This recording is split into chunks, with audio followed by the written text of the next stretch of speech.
Les parents, bien sûr, mais les grands-parents aussi sont concernés. Tous ceux qui consacrent leur vie aux questions de formation, d'enseignement. C'est une journée particulière, un domaine particulier. Qu'est-ce que c'est qu'enseigner, élever, former?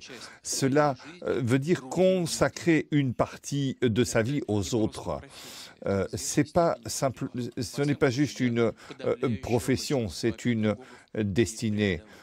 Bien sûr, il y a la majorité sont des pédagogues et des enseignants, mais il convient de remercier ce qu'ils font pour nous.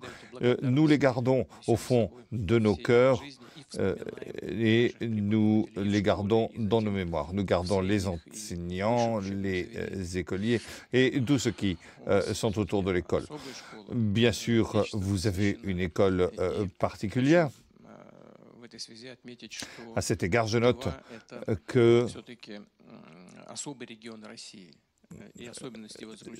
c'est important pour la Russie. C'est important. La Russie est un État indépendant, mais l'Union soviétique était le premier pays.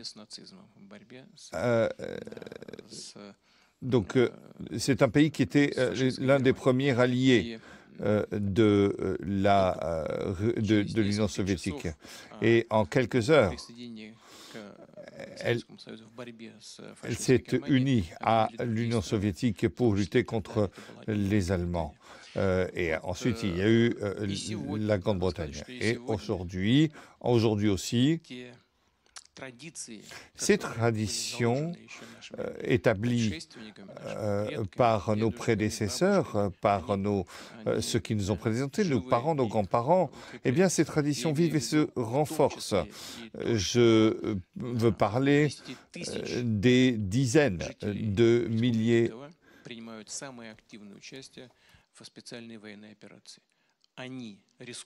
Je voudrais parler donc de ceux de la région Teva qui défendent ces traditions.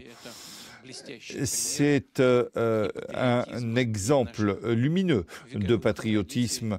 Ce sont des traditions tout à fait particulière.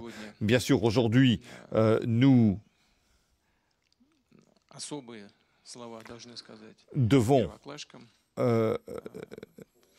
nous adressons à ceux qui commencent l'école aujourd'hui, en première année d'école, puisque cela constitue un changement tout à fait particulier, puisque avant, eh bien, le monde tournait autour d'eux, et maintenant, eh bien, ils ont déjà des engagements. C'est le premier pas vers la vie d'adulte. Vers les engagements, une nouvelle personnalité. Voilà, quels seront ces premiers pas? Et je compte bien sur le fait que les élèves plus anciens et plus âgés vont soutenir les plus petits, les plus jeunes. Ce sera important. C'est un fondement, c'est une base essentielle pour démarrer dans la vie. Votre soutien d'aujourd'hui est important parce qu'il va déterminer énormément de choses dans la vie et notamment la relation envers les autres. Et l'épaule sur laquelle vous allez pouvoir vous appuyer, eh bien, sera quelque chose d'important dans la mémoire pour la suite. Cela renforce notre société dans son ensemble. Et je comprends que en particulier, je pense à ceux de Briansk, de Novgorod, qui sont obligés aujourd'hui d'étudier avec des classes en ligne. Eh bien, bien sûr, nos forces armées font tout ce qui est possible pour que ces régions retournent à la vie normale, que les enfants aient une vie normale, et je suis certain que cela va arriver, je n'en doute pas. Voilà ce que je voulais dire en préambule.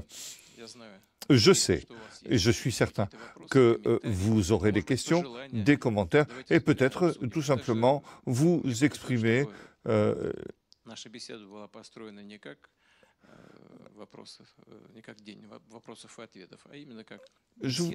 ne voudrais pas que notre entretien soit sous forme de questions-réponses, mais que ce soit un véritable entretien où chacun réagit comme il le souhaite. Bonjour, Monsieur le Président. Je m'appelle Doujdan. Soyez le bienvenu dans notre République. Je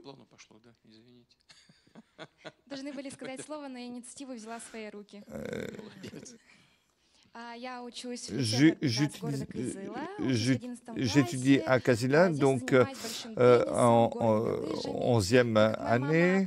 Ma maman fait partie du corps de ballet, les professionnels.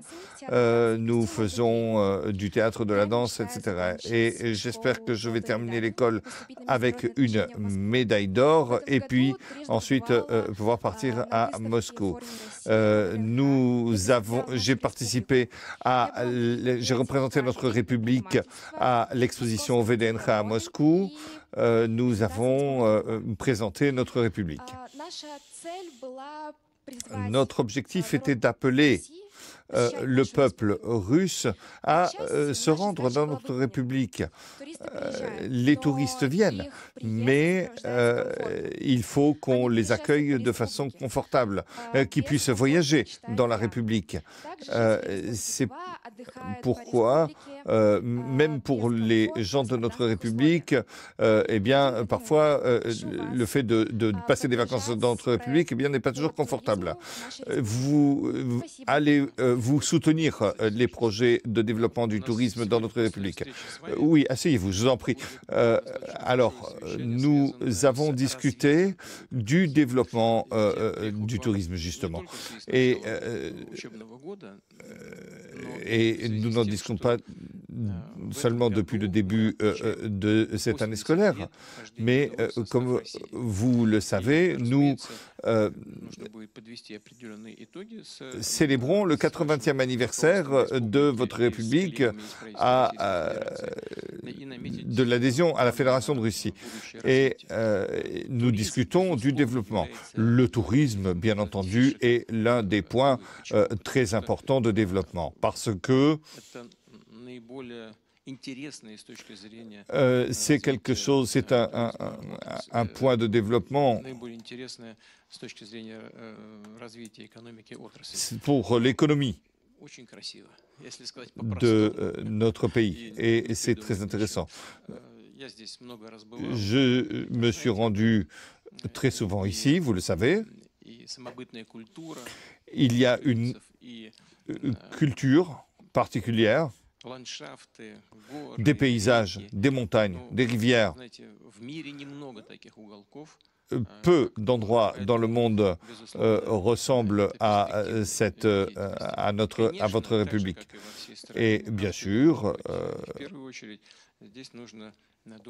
comme partout, il faut réfléchir aux conditions auxquels sont confrontés les tourismes dans la région de Tver. Mais c'est très important, il faut développer le tourisme intérieur. L'économie se développe très rapidement et le volume de tourisme aussi. Les touristes qui vont en visite pour le repos dans diverses régions de la Russie. Donc nous devons en parler et nous en parlerons aujourd'hui. Cela s'inscrit dans un programme global, un programme national de développement du tourisme. Bonjour Monsieur le Président, très heureux de vous accueillir ici en ce jour de fête. Nous vous attendions beaucoup pour parler de ce qui est très important.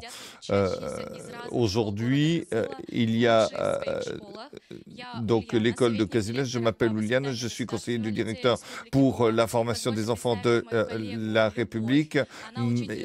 Voici ma collègue Lubov. Et nous serons aujourd'hui vos aides pour cet entretien, si vous le permettez. Je vous en prie.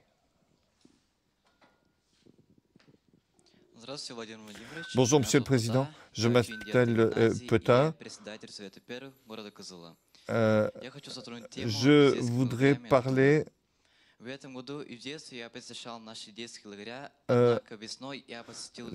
d'un camp auquel j'ai participé sur le programme des jeunes premiers.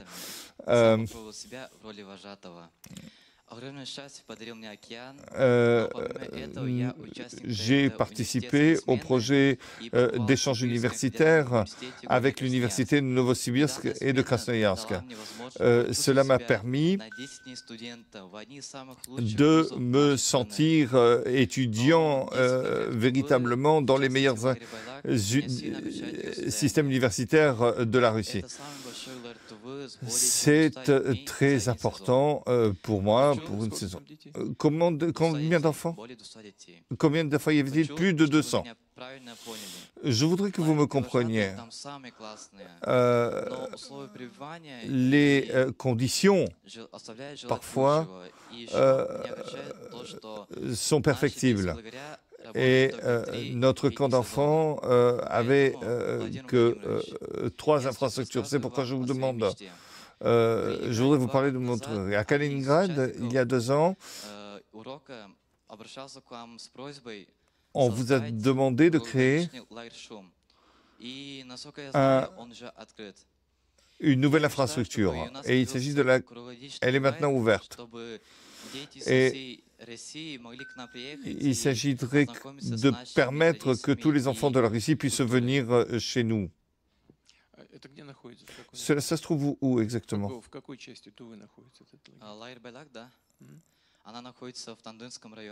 Dans le rayon de l'arrondissement de Tandjensk.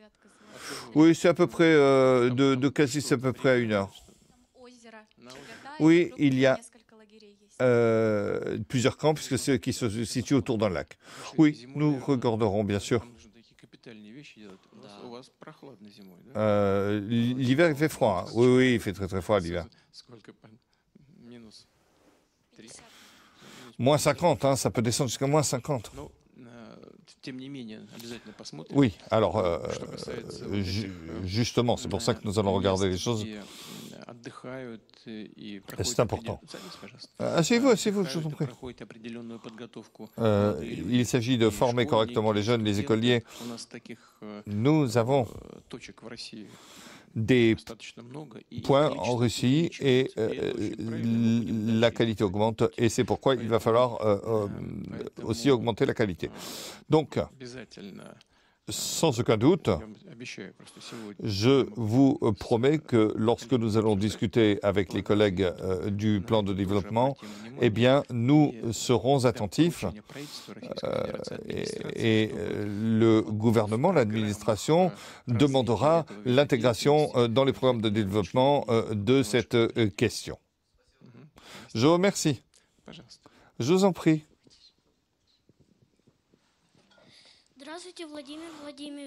Bonjour, Monsieur le Président. Je m'appelle Bogdan Rimarchuk.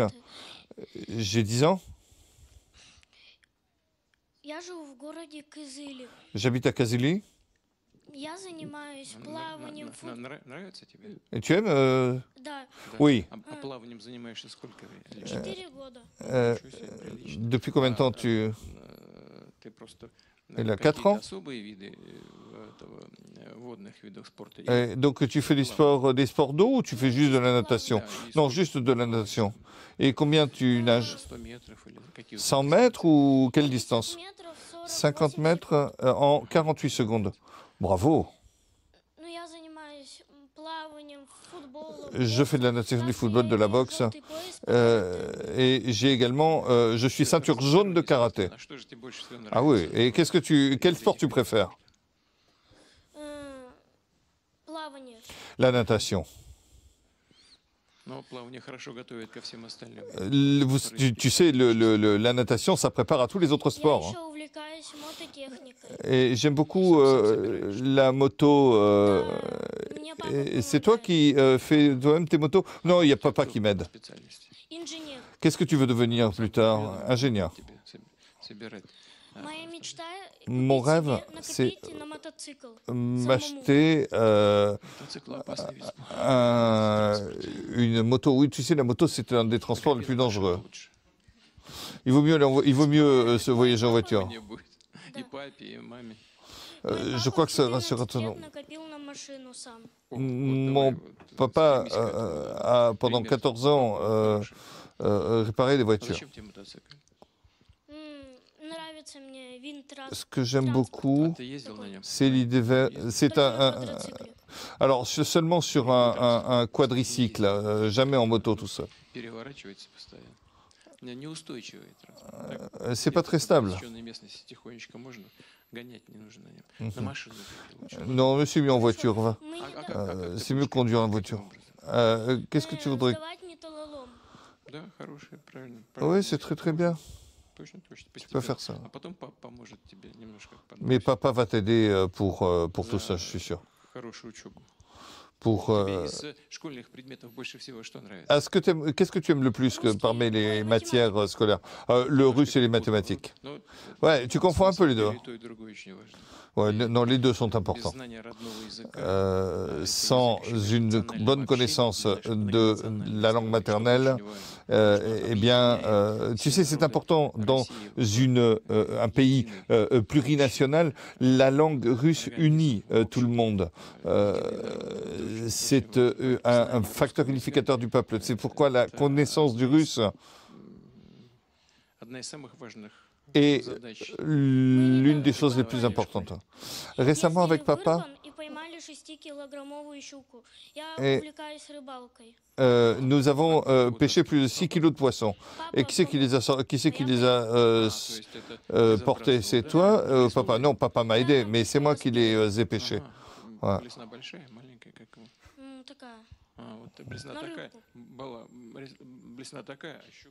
Ouais. Donc oui, je sais que les brochets sont grands comme ça. Ouais, c'est super. Je te souhaite le meilleur. Est-ce que je peux poser une question? Bien sûr. J'aimerais vous poser la question. Combien d'heures vous dormez, vous vous reposez pour être en aussi bonne forme? Eh bien, c'est difficile de dire. Par exemple, aujourd'hui, j'ai dormi 4 heures, et c'est peu. Mais habituellement, je dors à peu près 6 heures. Tu dois dormir normalement au minimum 8 heures. C'est important, mais c'est pourquoi il faut être en forme. Et pour être en forme, eh bien, aujourd'hui, je dormis que 4 heures. Habituellement, je dors 6 heures. Mais ce n'est pas parce que je suis si occupé. C'est parce que je dois organiser ma journée de travail. Chaque personne doit être précis dans ce qu'il essaie de faire et doit s'organiser. C'est ce que je te conseille. D'accord? Allez, on est d'accord. Je te souhaite bonne chance. Vas-y.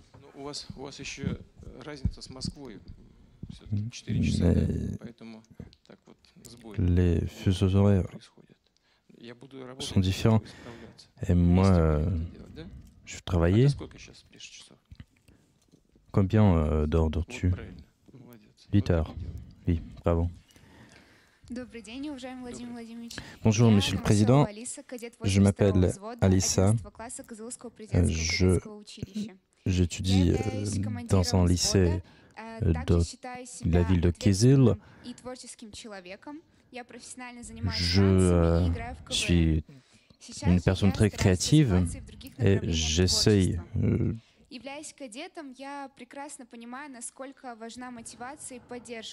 en tant que cadette, je comprends l'importance de l'organisation et de l'esprit créatif. Et moi, je comprends que je dois être très motivé et je voudrais vous poser une question. Qu'est-ce qui vous redonne la force au moment difficile? Suvorov, il a dit que la balle est fou et la baïonnette peut te faire. Et comme Bogdan l'a dit, il faut toujours être en forme, il faut toujours être prêt au combat et le succès sera assuré. Mais la certitude avec laquelle vous parlez et votre motivation, il démontre que vous avez un bel avenir. Merci. Bonjour, Monsieur le Président, je m'appelle Artyom, j'étudie en 9e classe d'une école de Kyzyl et je suis président d'une cellule de l'organisation Tendez Première. Je m'intéresse également à l'histoire et c'est mon grand-père qui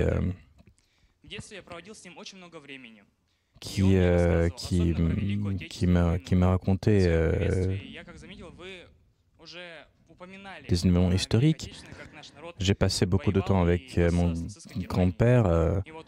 Il a combattu contre les Allemands pendant la Grande Guerre patriotique et je voudrais vous proposer de faire un tour de localités où se sont tenus des combats lors de la Grande Guerre patriotique, la ville d'Orgev, la ville de Sébastopol, le champ de la bataille de Koursk.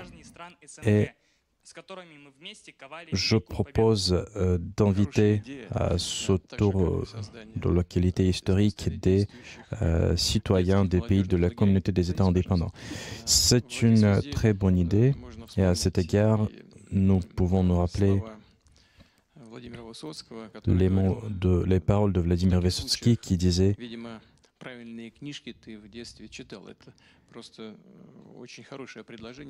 Vous avez lu de beaux livres », il disait. Nous avons de tels programmes, nous essayons de mettre en œuvre de tels programmes en collaboration avec la Biélorussie. Et si vous vous intéressez à cela, c'est très bien. Vous avez mentionné votre grand-père. Il n'y a rien de plus efficace, rien de plus bon dans la formation d'un jeune homme que l'expérience de grand-père et de grand-mère. Vous avez mentionné votre grand-père, il a servi dans l'armée pendant la Grande Guerre patriotique.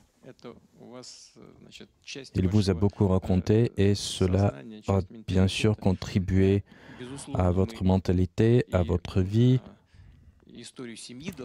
Bien sûr, nous devons connaître l'histoire de notre pays et l'histoire de notre famille. Nous devons être fiers de notre histoire.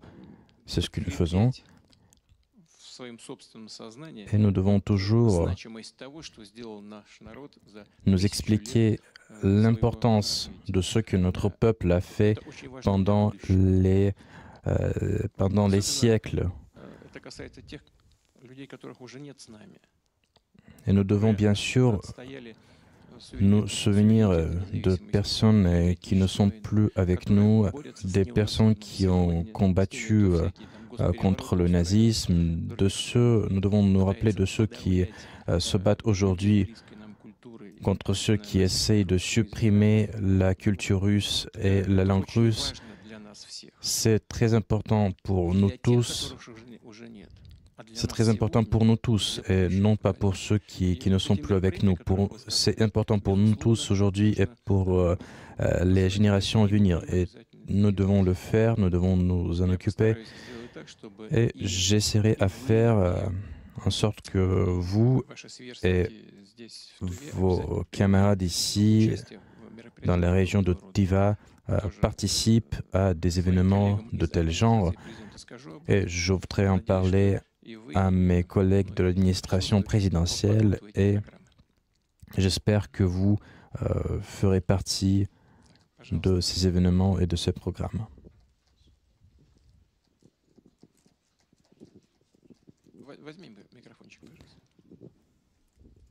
Donnez-lui le micro, s'il vous plaît. Bonjour, Monsieur le Président. Je m'appelle Artyom. J'étudie à l'école numéro 7. Je suis membre d'une organisation militaire. J'ai participé à certains événements militaires. J'ai suivi un cours de premiers secours. Et j'ai même eu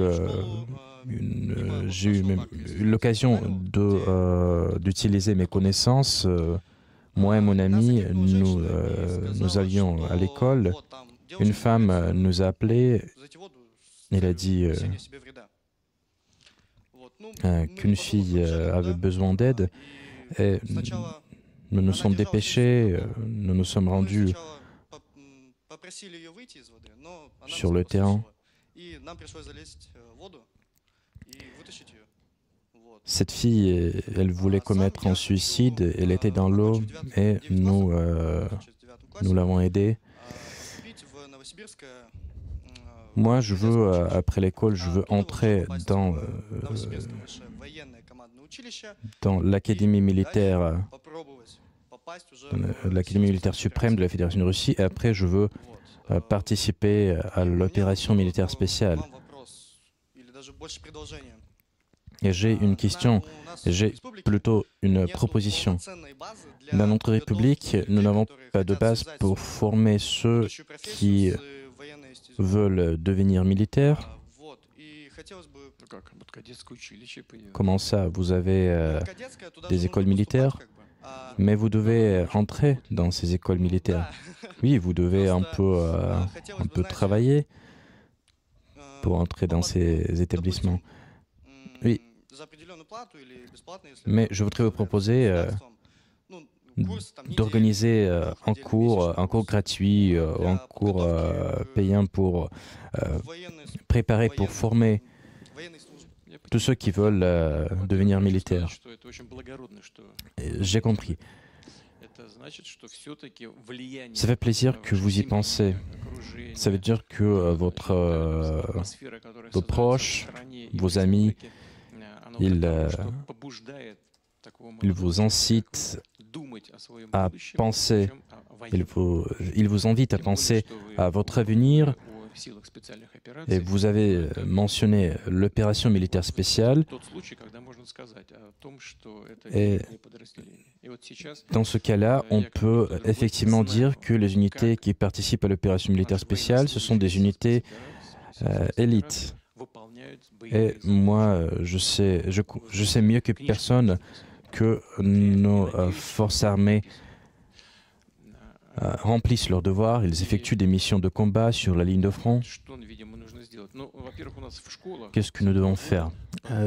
Aux écoles, à partir de cette rentrée scolaire, nous allons avoir un cours spécial qui va expliquer des choses relatives à la formation militaire, mais nous avons également des associations militaires pour les jeunes, notamment en ce qui concerne les établissements de la formation supérieure. Il y a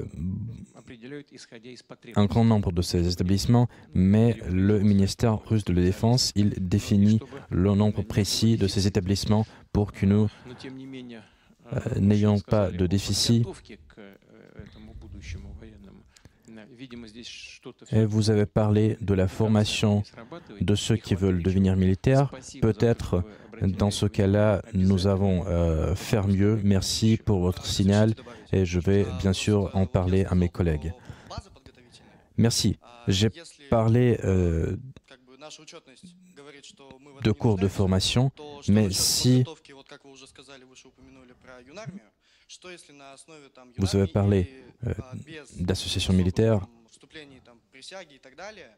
pour le genre, et si nous faisions des camps d'enfants comme celui dont a parlé Bogdan, et si on faisait des camps d'enfants pour les former, nous avons de tels camps, mais vous avez bien dit, il n'y a pas beaucoup de camps, il n'y a pas d'organisations qui s'en occupent, mais merci pour votre choix, merci pour votre intérêt à l'opération militaire spéciale, parce que les forces et les troupes qui participent à l'opération militaire spéciale, ce sont les troupes qui sont prêtes à se sacrifier, qui sont prêts à remplir avec vaillance leurs devoirs, mais ce sont également des unités qui sont dotées d'équipements de haute performance. Ils utilisent les armements les plus modernes, les armements de pointe, et ici nous devons former pour les utiliser. Pour utiliser ces armements, nous devons former bien sûr des cadres. Merci pour votre proposition.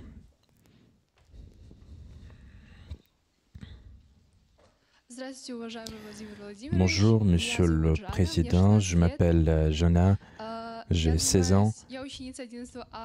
J'étudie dans les terminales et je fais du basketball. C'est mon frère aîné qui m'a amené une fois à un entraînement et c'est pourquoi je m'intéresse à ce sport, mais je n'ai pas beaucoup de temps pour faire tout, pour faire des entraînements, pour assister à des entraînements, pour étudier à l'école. Comment organiseriez-vous votre journée si vous étiez en écolier et pas en président? Vous savez, il est difficile d'en parler en détail, mais je dirais une chose claire. Plus de choses vous faites, meilleurs sont les résultats. Mais vous devez bien sûr organiser votre emploi de temps, vous devez bien sûr vous organiser, mais vous devez vous fixer des objectifs, vous ne devez pas avoir peur de tout cela, vous devez faire... Vous devez continuer dans ce rythme, vous devez le faire et je suis sûr que vous allez vous organiser, je suis sûr que vous allez ajuster votre horaire, je suis sûr que vous allez fixer des priorités et je suis sûr que vous allez trouver, que vous allez comprendre ce que vous voulez faire dans votre vie. Merci. Je m'appelle Elisa, j'ai 17 ans. Je m'étudie dans l'école, à l'école numéro 2. Je suis en terminale. Je danse et pour notre région, l'opération militaire spéciale est un sujet très important et pour moi c'est un sujet très sensible. Mon père, il se bat sur la ligne de front. J'ai des amis dont les pères se battent sur la ligne de front également. Et pour nous tous, il est très important que notre pays remporte la victoire. Il est très important que nos proches reviennent de l'opération militaire spéciale Sofesan. Dans notre langue, nous avons un mot hiyat qui se traduit comme la force d'esprit et qui détermine le courage d'une personne. Sur Internet, on écrit beaucoup d'informations qui sont controversés. Beaucoup écrit sur les négociations et je voudrais vous demander qu'est-ce qui se passe en réalité et comment nous, les écoliers, pouvons aider la patrie. Vous savez, le soutien et l'assistance sont les choses les plus importantes aujourd'hui parce que c'est une base, c'est la base de la stabilité de notre société. Et cette base assure toutes les victoires de notre pays. En ce qui concerne le fait que les habitants de la région de Tiva participent activement à l'opération militaire spéciale, c'est un fait connu, je le sais. Beaucoup de personnes participent à l'opération militaire spéciale et il y a même 4 héros de la Russie qui vivent dans la région de Tiva. Et ces personnes ont été décorées pour leur héroïsme personnel. Je vous rappelle que le début de l'opération militaire spéciale a été lié à de nombreuses provocations qu'a effectué notre ennemi et après le coup d'État en Ukraine, après cet événement où on a commencé à supprimer tout ce qui a été lié à notre pays, on a commencé à créer sur le territoire ukrainien des bases, on a commencé à supprimer, comme je l'ai déjà dit, la langue russe et tout ce qui est lié à notre culture. On a commencé à créer de l'Ukraine une enclave anti-russe,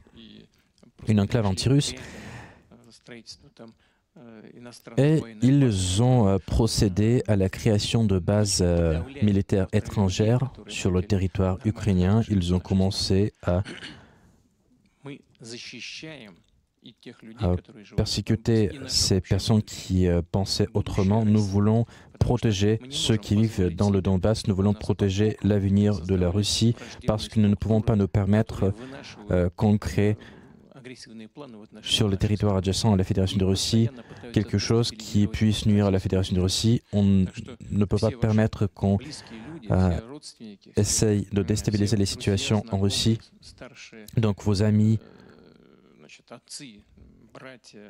les pères, les frères de ceux qui participent à l'opération militaire spéciale, ils remplissent une mission très importante qui consiste à protéger la patrie. Il a toujours été ainsi. J'ai déjà dit que nous sommes battus contre le nazisme et aujourd'hui nous combattons également contre le nazisme. En ce qui concerne les négociations de paix, j'ai déjà dit que nous voulons résoudre toutes les questions par la voie diplomatique. Vous êtes jeune, vous êtes écolier, mais vous lisez tout sur Internet, vous savez tout. La phase chaude a commencé après que notre ennemi a jeté dans la poubelle tous les engagements liés au règlement pacifique dans le Donbass. Ils ont déclaré qu'ils ne voulaient respecter les accords de Minsk et ces accords préciser comment nous devons construire et établir nos relations avec l'Ukraine et avec d'autres pays. Non, notre ennemi a jeté dans la poubelle tous ses engagements. Il a commencé à se préparer à une opération militaire et aux actions de combat qu'ils ont menées ensuite sur le territoire du Donbass. Donc nous voulons protéger ceux qui vivent dans le Donbass. Nous sommes pour un règlement pacifique, mais qu'est-ce qui se passe dans le Donbass? Qu'est-ce qui se passe en Ukraine? Ces autorités qui sont au pouvoir en Ukraine, ils sont illégitimes. Ils auraient dû tenir des élections présidentielles, mais ils ont renoncé à ce scrutin. Mais cela n'est pas conforme à la constitution ukrainienne. Mais si les actions de combat, si les combats se termine, les autorités ukrainiennes devront tenir les élections présidentielles. Et les autorités ukrainiennes, ils n'y sont pas prêtes parce qu'ils n'ont aucune chance d'être élus. Donc, ils ne sont pas intéressés à mettre fin aux hostilités. C'est pourquoi ils ont procédé à cette provocation dans la région de Koursk. Et c'est pourquoi ils ont essayé plutôt de mener une provocation dans la région de Belgorod. Et je pense que c'est ça. Ils voulaient arrêter notre offensive dans tous les secteurs du front dans le Donbass. Le résultat est connu. Nos personnes, ils font face à de dures épreuves, mais l'ennemi, il s'est fixé un objectif d'arrêter notre progression dans le Donbass et l'ennemi a échoué. Il ne s'agit pas de progresser à une grande vitesse, mais vous savez, auparavant, nous progressait à une vitesse de 200 ou 300 mètres par jour. Aujourd'hui, nous pouvons progresser à une vitesse de kilomètres, mais nous devons bien sûr procéder à des négociations de paix. Nous devons résoudre ce conflit par la voie diplomatique. Nous ne renonçons jamais à une telle issue, mais il faut se débarrasser des bandits qui sont dans la région de Koursk. Il faut se débarrasser de ces bandits qui essayent de déstabiliser les situations dans les régions frontalières à la Russie.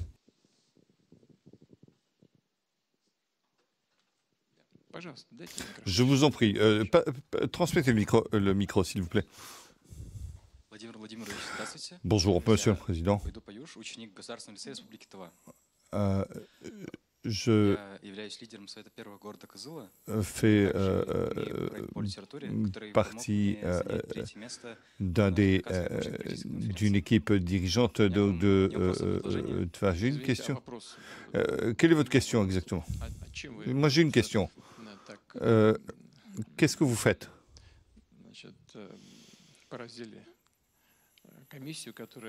Dans cette commission qui a obtenu une place d'honneur. C'était quoi l'objet exactement, le sujet de la conférence? Le sujet de la conférence? Donc c'était les écrivains russes et les écrivains de Teva. Et les relations avec l'histoire. Très intéressant, dit le Président. J'ai une question, une proposition. Allez-y, je vous en prie. Nous avons une pénurie de spécialistes, défectologues. C'est une question très importante parce que j'ai une sœur qui est malade. Par exemple, elle ne peut pas parler correctement. Je propose d'envoyer ici des spécialistes,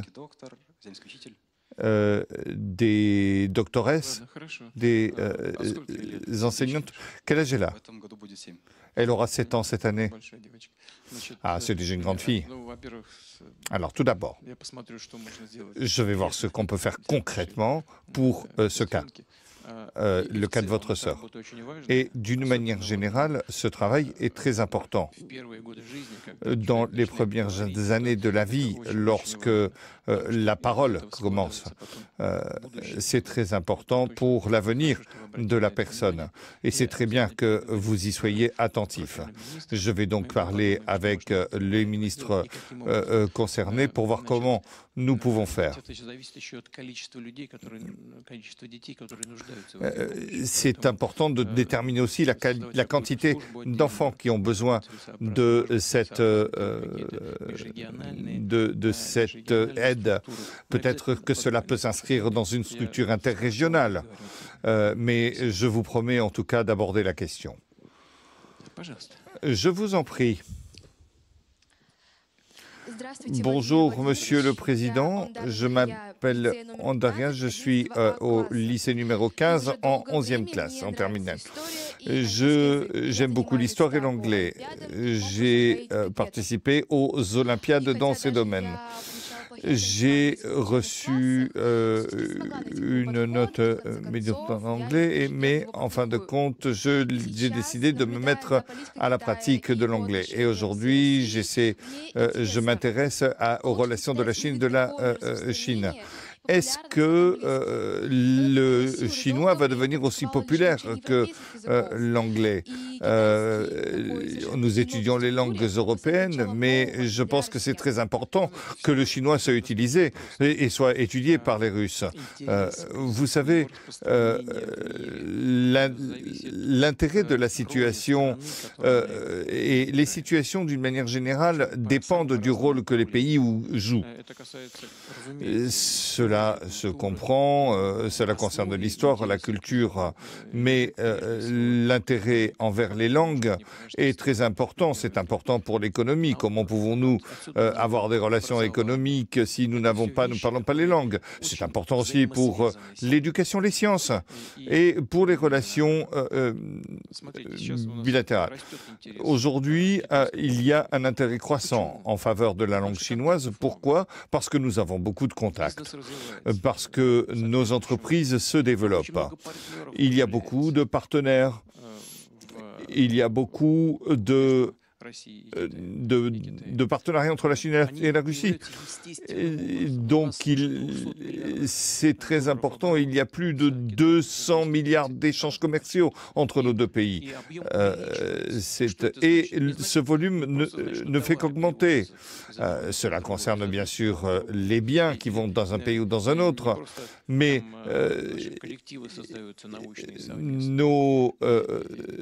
nous créons des structures communes et donc tout ceci est très important.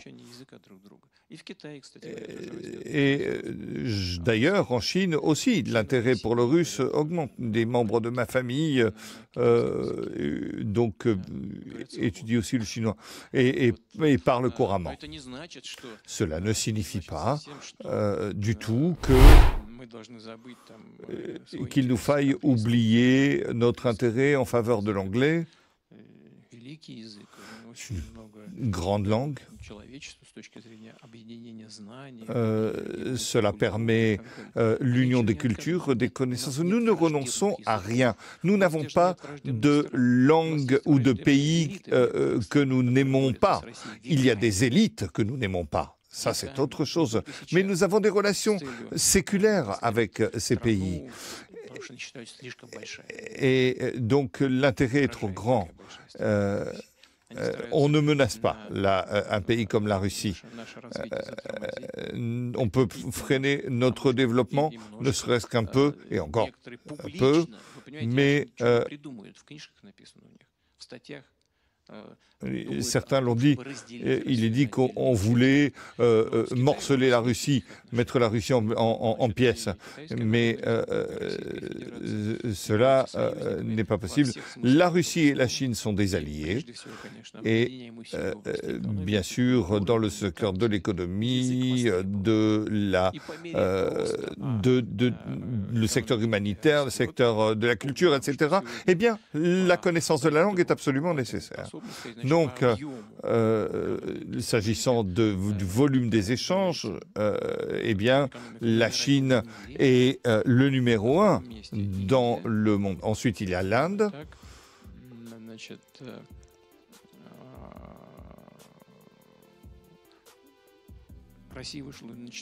La Russie est 4e. Ce qui signifie que les rythmes de croissance sont plus élevés en Chine que dans le monde entier. C'est pourquoi le développement de l'économie chinoise est très important et tout ceci ne va faire qu'augmenter. Et tout ceci est très important du point de vue de l'histoire, du point de vue des perspectives. Et par conséquent, je crois que c'est un indicateur extrêmement à prendre en compte. Je sais, si on compare la Chine et les États-Unis c'est 300 millions d'habitants et la Chine c'est 1,5 milliard d'habitants. Et donc la signification du chinois comme langue est incontournable. Et c'est un fait, une réalité. Et de cette réalité, vous n'en sortez pas.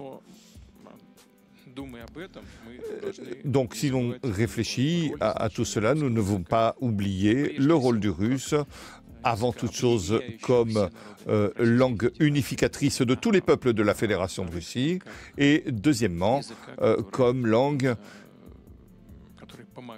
qui nous aide avec les autres pays, c'est une langue d'échange, c'est une des langues officielles de l'Organisation des Nations Unies et nous devons faire tout pour soutenir et pour maintenir ce statut. Et nous le ferons avec nos amis, nos voisins proches et avant toute chose, bien sûr, l'espace de l'ancienne Union soviétique, mais avec des pays comme la République populaire de Chine, pays énorme. Mais cela ne signifie pas que nous devions rejeter l'anglais. Au contraire, pour les échanges économiques avec les pays occidentaux, c'est important, c'est une langue moderne, c'est une langue logique et les contacts ne disparaissent pas en réalité. L'élite essaie de le faire, l'élite essaie d'isoler la Russie, elle n'y arrive pas, tout le monde l'a bien compris, mais dans ces pays, il y a beaucoup de monde qui soutient la Russie, qui soutient nos efforts pour renforcer les valeurs traditionnelles, y compris dans leur propre pays. Il y a des relations entre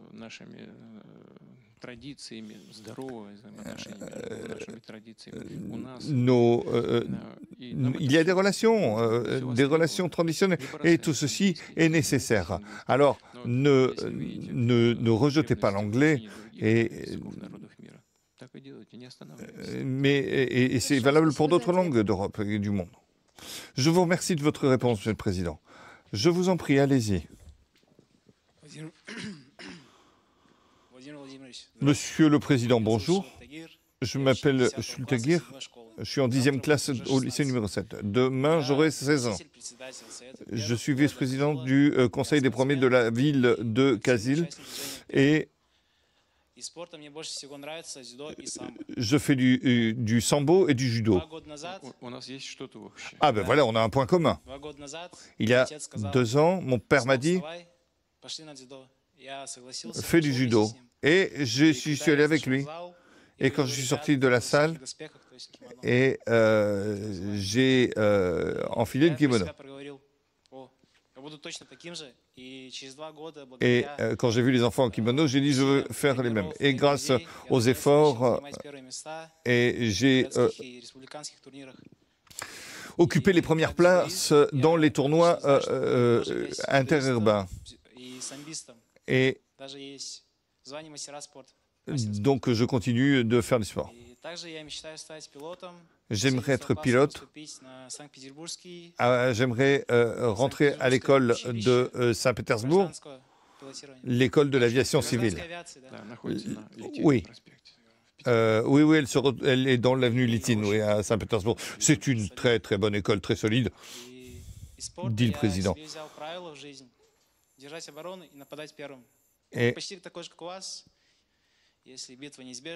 Et donc, j'ai une question.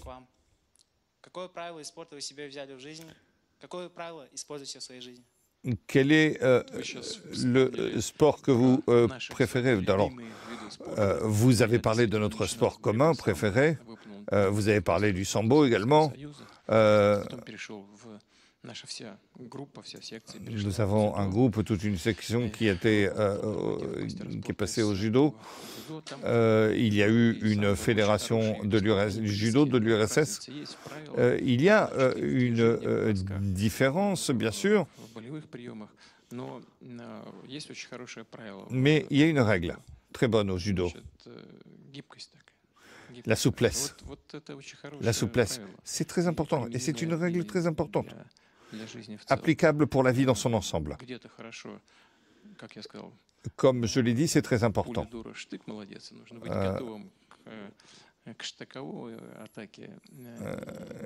Donc, il ne faut pas avoir peur de l'attaque, pas avoir peur d'utiliser les forces.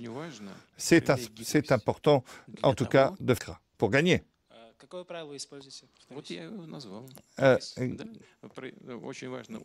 Mais c'est comme je l'ai dit, la règle la plus importante, c'est la souplesse. Parce que l'objectif final, c'est gagner. Bonne chance. Et le sambo, vous faites aussi du sambo, c'est ça? Alors, vous comprenez bien.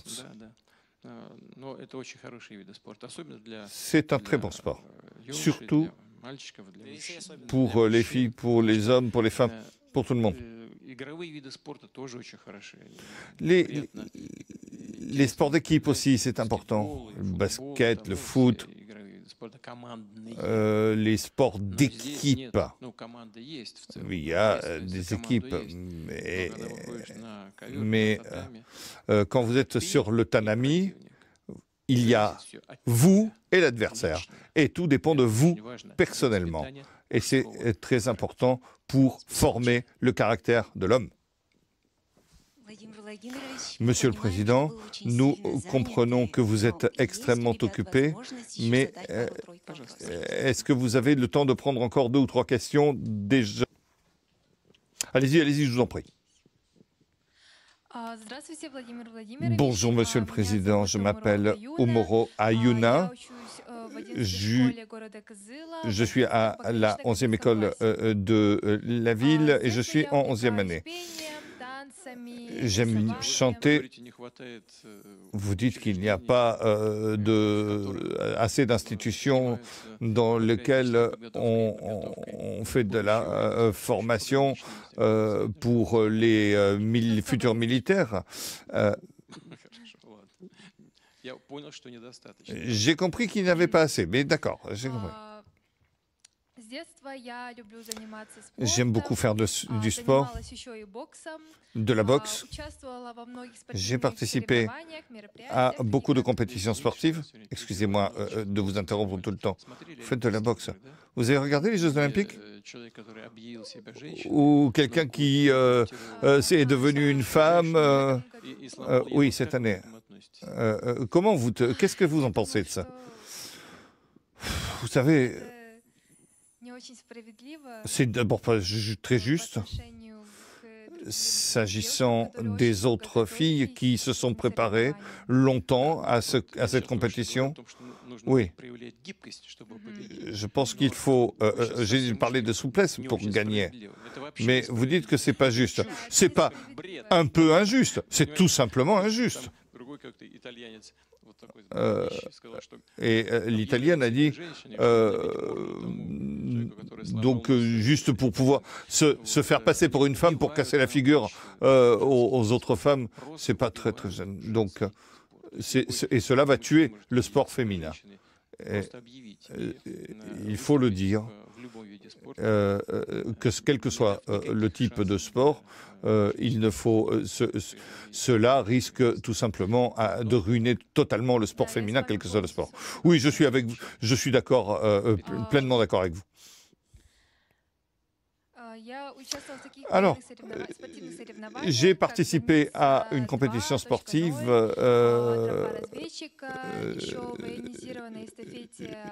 J'ai donc travaillé aussi à la formation militaire dans mais nous voulons choisir, par exemple,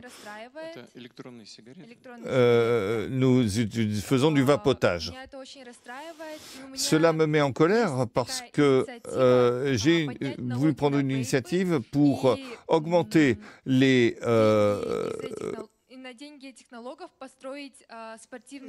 taxes contre le vapotage et avec cet argent augmenter les infrastructures sportives. Alors que vous vous inquiétiez du fait que les jeunes utilisent la cigarette électronique, vous avez raison. Et il y a de quoi s'inquiéter. J'en reparlerai, mais pour ce qui est du sport, bien entendu, pour que les jeunes puissent parvenir à des résultats, il faut régulièrement faire de la culture physique et du sport. C'est des études les plus récentes montrent que c'est nécessaire pour le développement. On ne peut pas avoir des résultats positifs si on ne fait pas de l'activité de la culture physique. L'organisme, vous savez, c'est un tout. Et il y a le cerveau aussi. Mais il faut le faire. Et ces 3 dernières années, nous avons augmenté de 60% les personnes. Nous sommes passés à 60% des personnes qui font du sport, de 40 à 60%. Alors, c'est très important. Et donc, il est important que les citoyens de la Fédération de font du sport. Et nous essayons de stimuler cette pratique régulière du sport. Et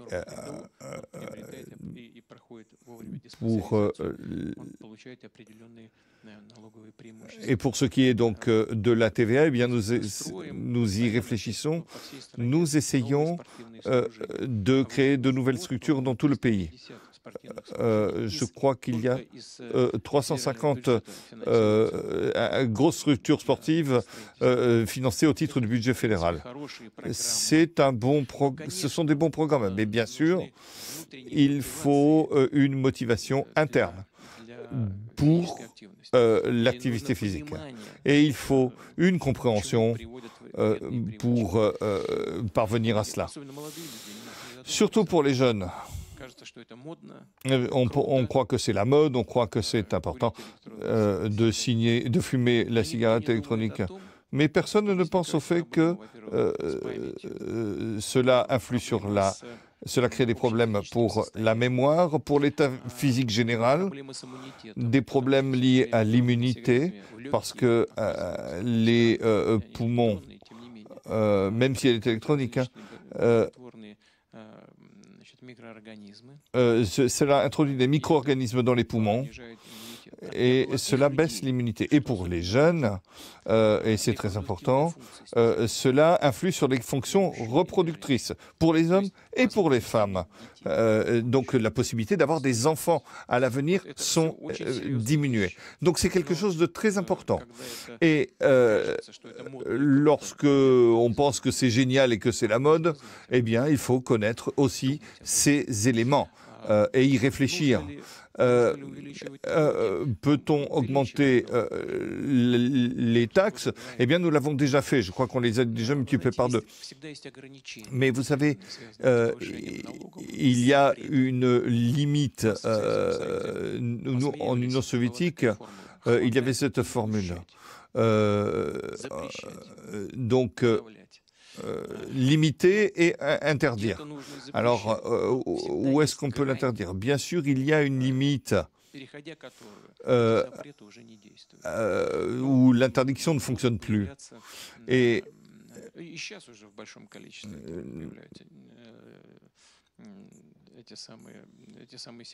donc, ces cigarettes électroniques qui sont sur le marché au marché noir, donc sans taxes, donc qui sortent du cadre de la loi. Et nous en avons dans notre pays. Et vous savez, nous avons eu le même problème quand nous avons essayé d'interdire l'alcool. Eh bien, on a vu se mettre en place des systèmes de fabrication clandestine d'alcool, etc. Et ceci a augmenté la mortalité. Et c'est un ensemble de choses qui doit être prises en compte. Et il faut tenir compte des réalités et se demander jusqu'où où cela conduit. Mais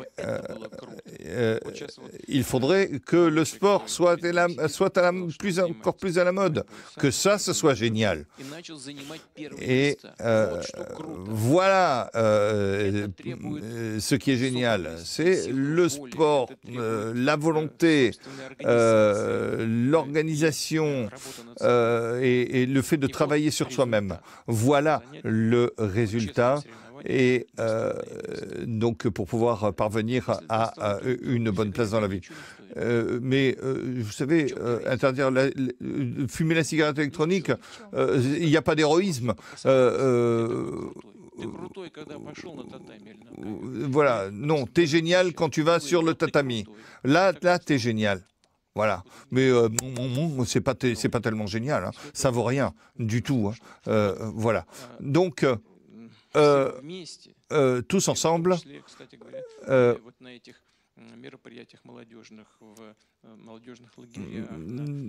que ce soit dans les camps de jeunes, dans les mouvements des premiers, dans l'armée, etc., dans les écoles, il faut simplement dire les choses et montrer ce que nous faisons, ce qui est bien, montrer ce qui est bien et être convaincant.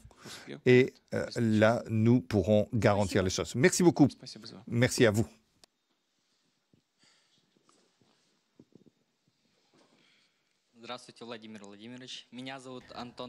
Bonjour, Monsieur le Président. Je m'appelle Lev. J'étudie à lycée numéro 15. Je participe à plusieurs événements sportifs, militaires, etc. Moi, je suis président de notre école et j'ai réussi à tenir des compétitions sportives dans notre école. Monsieur le Président, je voudrais vous poser une question. Une question du président au président. Qu'est-ce que vous n'avez pas pu faire pendant votre mandat? Il faut toujours essayer de tout faire et il faut toujours comprendre qu'on peut faire mieux. Si vous n'avez pas de tels sentiments, vous ne pouvez pas continuer votre travail.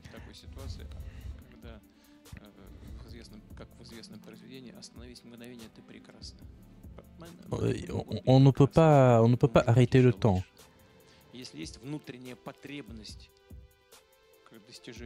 Et on peut toujours faire mieux, on peut toujours atteindre des résultats qui sont meilleurs. Et bien sûr,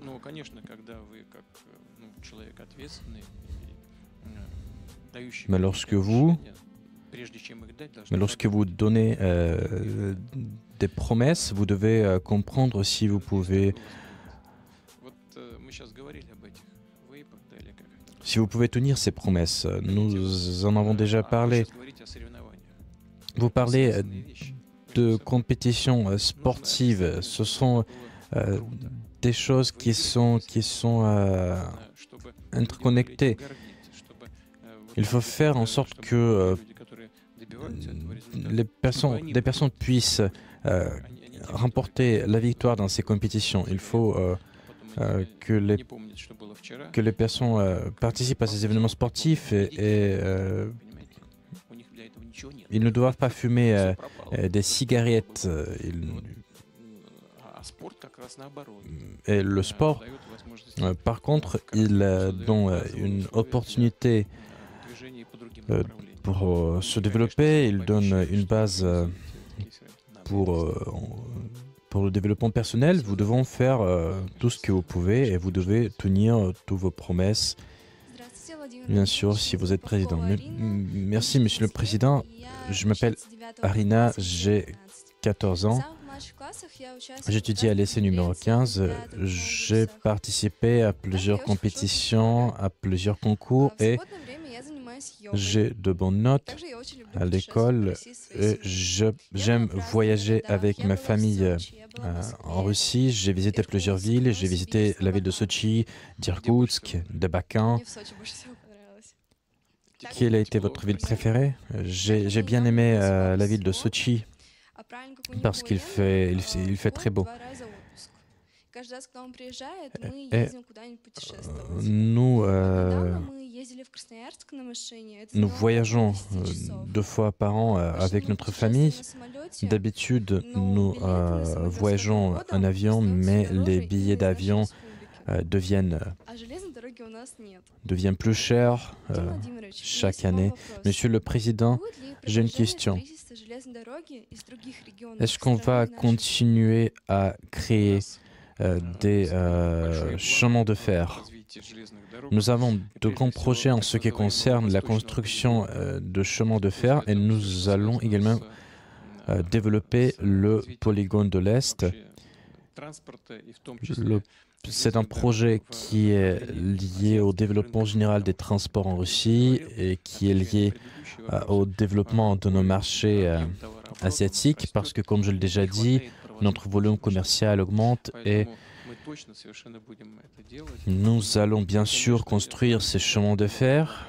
Bien sûr, je sais, nous avons eu des projets d'un chemin de fer qui relie la région de Tova et la ville de Kyzyl à l'autre partie de la Russie. Nous essayons de mettre en œuvre ce projet. Et il y a des problèmes parce que ceux qui voulaient mettre en œuvre ce projet, ils considéraient ce projet comme purement commercial, mais les autorités de la région de Tova, ils insistent pour que ce projet soit réalisé aux intérêts des personnes qui vivent dans cette république et dans d'autres localités. Donc nous avons de tels projets et j'espère que tout cela a mis en œuvre. En ce qui concerne les avions, nous développons sans cesse les processus qui sont liés aux subventions. Nous essayons de réduire le coût de billets. Je ne vais pas en parler en détail, mais ces subventions et ces réductions concernent une certaine partie de notre population. Nous allons élargir ce programme et nous allons faire de notre mieux. Et le fait que vous voyagez avec votre père en Russie, c'est très bien. Dites-lui bonjour. Dites-lui bonjour de ma part. Il est revenu de la ligne de front. Donc, tout ira bien s'il va bien.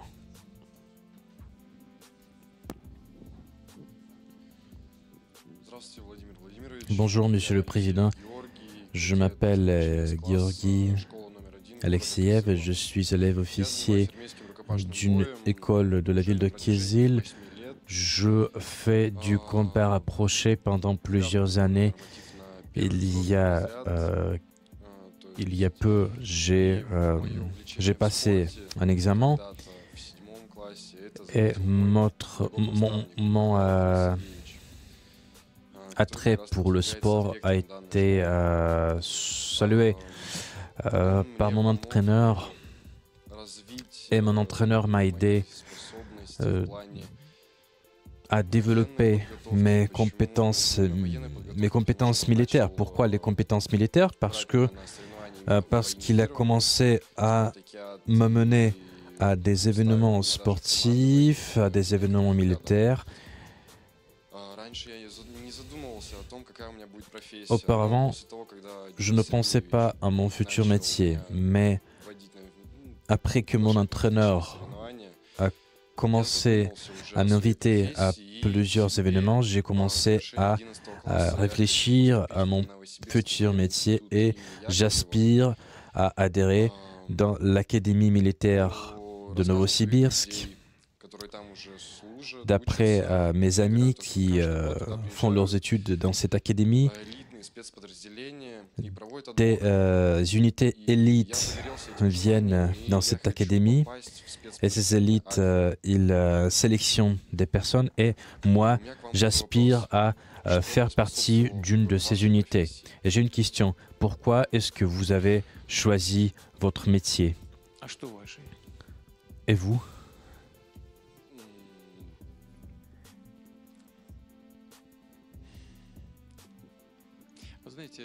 Vous savez, c'est une question difficile. Cette question est liée à l'ambiance autour de nous, aux gens qui nous entourent. Cette question est liée à la littérature, aux livres que nous lisons, aux films que nous regardons, aux sentiments parmi la population. Moi, je suis né dans une famille pauvre, mais dans une famille qui a été très patriotique. Mon père, il a combattu pendant la Grande Guerre patriotique. Ma mère, elle a vécu pendant le siège de Leningrad. Tous mes proches, toute ma famille a été d'une manière ou d'une autre liée à la Grande Guerre patriotique. Ce sont des personnes très patriotiques, comme je l'ai déjà dit, et tout cela influe sur notre mentalité. Tout cela a influé sur ma mentalité également, et c'est pourquoi moi, je voulais également devenir militaire. D'abord, je voulais travailler dans le service de renseignement extérieur de l'Union soviétique et c'est ainsi, cela a été ainsi. Donc, vous avez parlé de votre entraîneur qui a remarqué vos compétences en gestion notamment, et c'est pourquoi vous avez participé à ces événements dont vous avez parlé. Ce sont les mêmes choses qui m'ont formé. Ce sont les choses qui ont formé chacun qui est présent aujourd'hui dans cette salle. Lorsque nous parlons de nos valeurs traditionnelles, ces valeurs traditionnelles sont très importantes pour l'avenir de notre pays, parce que ce sont ces valeurs traditionnelles qui forment nos personnes, notre population, et merci pour votre choix. Cela veut dire que tout votre pays a été bonne en ce qui concerne votre caractère, en ce qui concerne vos relations avec votre famille, en ce qui concerne vos relations avec le gouvernement, mais votre volonté de devenir membre d'une unité spéciale. Je dois vous dire qu'il s'agit d'un service très particulier. Bien sûr, ce service, il est lié non seulement à l'amour de la patrie, ce service est également lié à la disponibilité à lutter pour votre vie et pour vos idéaux. Il faut être prêt à cela. Et je voudrais remercier également mon entraîneur, mon professeur. Je voudrais le remercier de m'avoir montré la voie. Merci. Merci. Nous devons terminer peu à peu notre réunion. Merci. Je vous en prie. Bonjour, Monsieur le Président. Je m'appelle Véronica. J'étudie en 11e classe. Je m'intéresse à la construction de robots. J'ai remporté plusieurs concours, j'ai participé à plusieurs conférences et lorsqu'on nous a montré l'application Spheron qui est destinée aux échanges entre les professeurs et les étudiants, je me suis intéressé tout de suite à cette application. Moi, en tant que programmatrice, en tant que future programmatrice, je voudrais prendre connaissance de toutes les opportunités dont je pouvais profiter. Je pense aux événements dans notre pays qui peuvent m'aider à choisir mon métier. Je voudrais participer à ces événements, je voudrais participer à ces concours. Cette plateforme a été créée en 2021. Aujourd'hui, presque 25 millions de personnes utilisent cette plateforme. Ce sont des étudiants, ce sont des professeurs qui utilisent cette plateforme. Cette plateforme a été créée pour résoudre justement ces questions dont vous avez parlé. Et il s'agit de l'un des domaines les plus importants dont s'occupe le gouvernement, parce que cela influe sans aucun doute sur notre avenir, sur l'avenir de notre patrie. Je dois dire que nous travaillons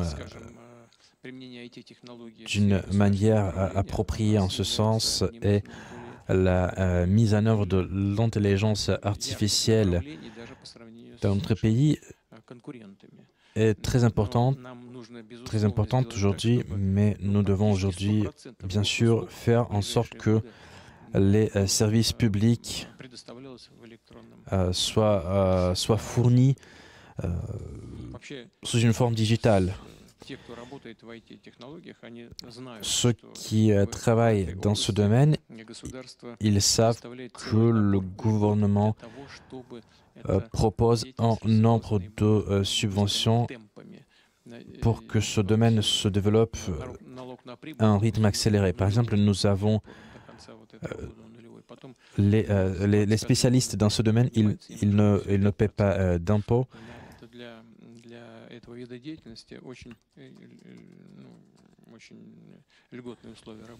Donc, ce sont des conditions préférentielles.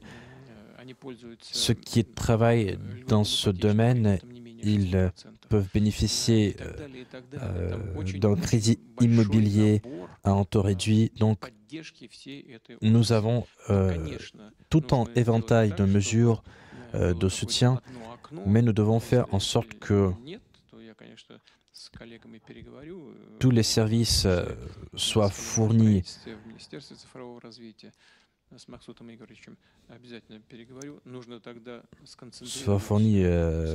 d'une manière digitale, comme je l'ai déjà dit. Nous devons parler aux représentants du ministère du Développement numérique. Il faut que les utilisateurs de cette plateforme puissent avoir toutes les informations nécessaires. Il faut que ces utilisateurs puissent